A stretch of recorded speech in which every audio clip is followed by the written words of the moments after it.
Hey guys, welcome back to BackPocketGameReviews, and today we're going to talk about GameStop transforming themselves into Blockbuster.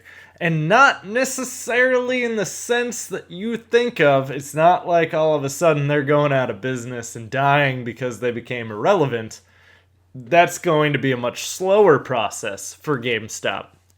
So, if I were a failing company, if I were a company whose year-over-year sales were going downhill, I think the way that I would change that is by bringing about a rental service, which is essentially going to help kill off your business and stifle a lot of your earnings.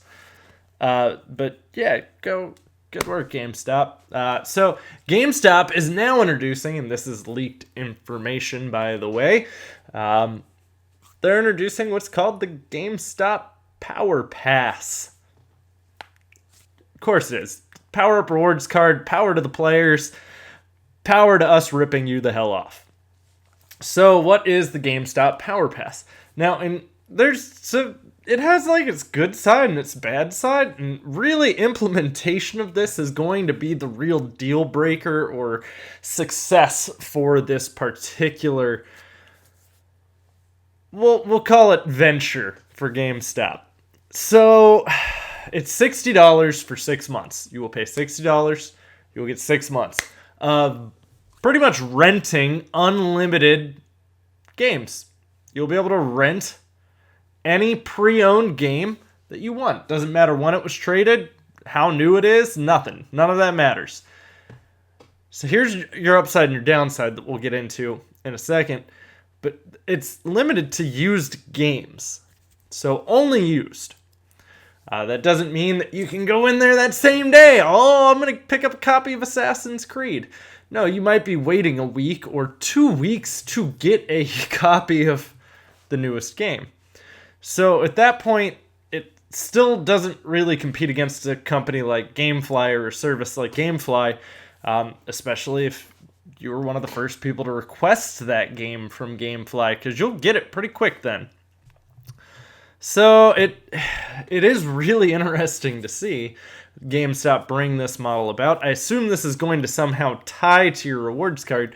So now GameStop essentially wants you to sign up for the Elite Power Up Rewards and the GameStop Power Pass, meaning GameStop should be getting $160 out of you a year between the rewards card and a year worth of rental. That's what they're hoping for right there. Now you have to keep in mind, these are games that they're paying people $30 for. So that doesn't mean that your used game is now all of a sudden going to be worth more to GameStop. They ain't going to pay you more for the game just because they can now rent it out and make more money. It just means those people who come in and normally buy their games pre-owned are going to have a harder time probably getting their newer pre-owned games. So now, where does the upside, or where does the downside really come into this then, you might ask? Because $60 isn't bad for 6 months of gaming. But that depends on how quickly you're able to get yourself the newer and hotter titles. Because $60 is a lot of money. I mean, hell, I can pay $10 a month and get Xbox's Games Pass thing. Whatever the hell they call it. I don't even remember the name of it. But your issue is, A, you have to go into a GameStop. B, you are limited to whatever games are traded into that GameStop. It's not like I can come in and go, yeah, Call of Duty World War II came out today. I'd like to take home a copy of that. No, because it's probably not going to be used in there that day. Your other huge issue and downside is the employees are allowed to take home used games. Some stores will allow the employees to take home new games, like the gutted copy. Not all stores allow that, keep in mind. So if they don't, then you're competing with the employees for what comes in used. You are at the mercy of what it is that they decided to take home that day, that week, however long they decided to keep it. Now, there was no real talk on this about how long you can keep a game. So I don't know if there's actually a time limit. I just know that if you wind up keeping a game out, so I assume you can take one game at a time. So if I take one game and then I never return it, that game is yours. If you never return that one game, Whatever game you have out by the time your membership expires, you have to keep that game. So you paid $60 for whatever game it is you chose to keep. Now, again, you're kind of limited to what comes in. If someone came in there that day and bought it, or if the employee chose to take it home. There's a lot of different things that are going to limit you. I can also tell you that a lot of employees take home whatever the newest game is used if it comes in used. You're going to be competing against a lot of different people to get the game that you want and to enjoy the game you want. $60 isn't necessarily a huge problem. I would be fine with the $60 price tag if it were new games, if I could take home the newest title. But there's a good chance you're not going to want to wait for some of these games. Like, would you want to wait for Super Mario Odyssey or Wolfenstein: The New Colossus or whatever the hot new release is? Sometimes you want it and you want it quickly. I review games on my channel. I like to stream a lot of these games. Sometimes I need them day of release. GameStop can't necessarily guarantee you're going to get that for this $60. And I don't think it's necessarily a sign of GameStop's business booming. And I'm not shocked they did it on used games. It makes sense, but for someone who maybe doesn't really have a lot of cash to spend and maybe just wants to be able to play some games, doesn't really matter which ones, $60 ain't too bad. But, when you total it out, depending on the games you're taking home, if I'm taking home like Halo and say I hang on to Halo for a month, it's like a $20 game. GameStop's really the one benefiting, because if it's a $20 game, it means they probably paid you like $4 to get their hands on it. So if used is their bread and butter, used games are where they make all their money. They make literally so much off of them because they're paying brand new hot release. You might get $30 in-store credit on it. They're putting it on the shelf for $55. Let alone it was in-store credit, so it's not like they're really losing $30. The only time they're actually losing money is when you ask for cash.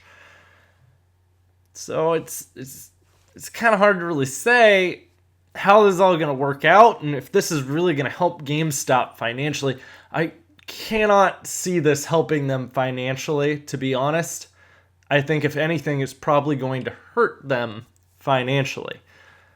But I guess this is their new thing that they want to do. It goes live on the 19th of November, by the way. It has not been officially announced by the company either. So I don't know if it's going to get revised. Maybe they're going to lay out some more rules with it. Maybe there's something I'm missing that I'm not understanding about this, but at $60, it's an okay value for you, depending. And at $60 for them, depending, it's also a terrible value for them. So I don't know if they're hoping for this to be like the buffet effect, where essentially you're going to pay $10 because you're going to think you can go ham on this buffet. And then when you get up there after you've eaten a couple plates, you fill up a lot faster than what you realize. So I really don't know. Maybe this might work out for some people. I assume people that are in a smaller town maybe don't have a lot of cash to spend, maybe only buy like 1 or 2 games a year due to what they can afford. This could wind up being a really good deal. But to those of us who want to have the game day of release, this might not end up being a plausible alternative. So, as weird as it is, I expected to go into this just ripping on GameStop left and right. And here I am, not sure if I should rip on them about this or if I don't really know.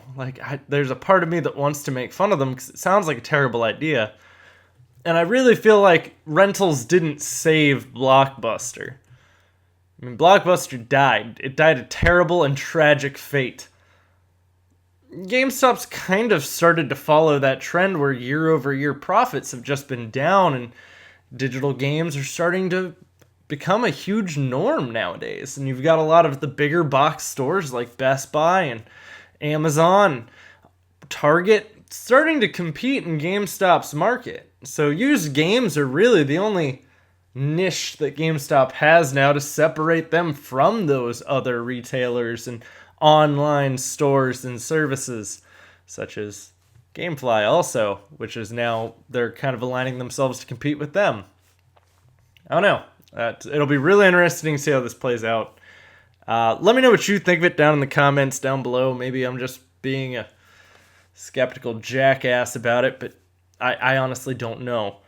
But guys, thanks for watching. Stick around. I'll have plenty more content coming for you, and we'll see you soon.